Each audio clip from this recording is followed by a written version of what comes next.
இஸ்ரேலுக்கும் ஈரானுக்கும் இடையில நடந்து வரக்கூடிய போர் ஒரு புறம், இன்னொரு புறம் இந்த போரை நிறுத்தக்கூடிய மீடியேட்டர் யாரு?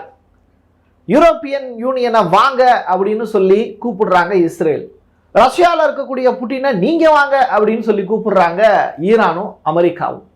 யாரு இந்த நடுநிலையாளரா உட்காந்து இவங்க ரெண்டு பேருக்கு இடையில பஞ்சாயத்து வைக்க போறாங்க அப்படிங்கிறது தான் இப்ப பெரிய பஞ்சாயத்தா மாறி நிக்குது. வால் ஸ்ட்ரீட் ஜேர்னல் அவங்க வெளியிட்டு இருக்கக்கூடிய ஒரு அறிவிப்புங்கிறது, இஸ்ரேல்ல என்ன டோட்டலா அந்த நியூக்ளியர் சைட்ல என்ன பண்ணாங்க இஸ்ரேல் அப்படிங்கிற டீடைல் ரிப்போர்ட்டை கொடுத்திருக்காங்க.